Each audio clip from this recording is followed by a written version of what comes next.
Placé sous le thème « La culture, socle pour l'ancrage de la 4e République », le gouvernement a placé la Biennale de Tombouctou au rang de priorité culturelle. Des équipes techniques ont été déployées, la logistique renforcée et des initiatives ont été lancées pour moderniser les espaces d'accueil. Les autorités régionales de Tombouctou, de leur côté, ont multiplié les réunions de coordination et les chantiers préparatoires. L'objectif est clair, offrir aux délégations venues de tout le pays un événement digne du prestige historique de la cité.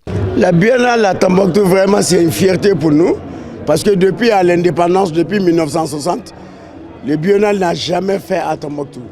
Donc c'est notre première fois pour qu'on va voir le Mali à penser pour Tombouctou, pour faire la Biennale à Tombouctou.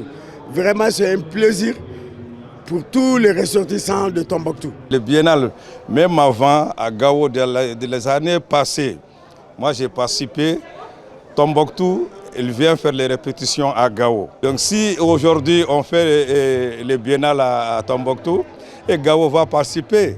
Toutes les régions vont aller à Tombouctou. Même aujourd'hui, il y a nos délégations qui sont en cours de route. Ça les fait 2 jours, ils n'ont pas arrivé. Mais aujourd'hui, ce matin, ils nous appellent, ils sont à Mopti, ils sont en train de venir. À Tombouctou, l'effervescence est totale.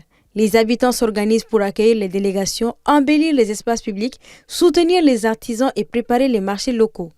Les jeunes se mobilisent pour les activités bénévoles, les associations locales participent à la coordination et les familles ouvrent leurs portes pour offrir hospitalité et chaleur humaine. Il y a un gros travail qui a été fait par la commission d'organisation, notamment la salle Ali Faka Touré qui a été réhabilitée, la salle de l'ancien CEDRAP également qui a été réhabilitée, le stade municipal qui va accueillir cette biennale, le monument de la flamme de la paix aussi, même s'il n'y a pas assez de moyens économiquement, des moyens financiers. En tout cas, les populations sont prêtes à accueillir cette biennale spéciale, je dis bien biennale spéciale qui va clôturer dans les cultures à Tombouctou. Pour beaucoup, participer à la biennale à Tombouctou est un acte symbolique. L'enthousiasme est palpable chez les Tombouctiens de passage à Bamako pour le salon de l'artisanat. Tellement qu'on est content, c'est même pas ce qu'on va faire. On ne dort pas de la journée et la nuit, on est en train de tellement organiser ça que c'est impossible. On voulait que toutes les Bamakokas vont venir nous voir là-bas. Toutes les familles veulent accueillir les gens, les étrangers, et puis ça sera vraiment un accueil chaleureux pour tout le monde.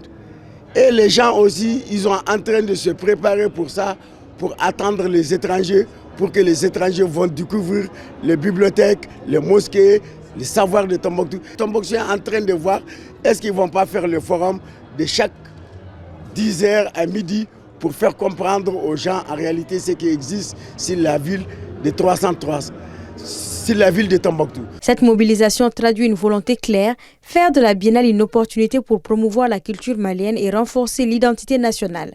Toutefois, des inquiétudes planent chez certains qui insistent sur le renforcement de la sécurité.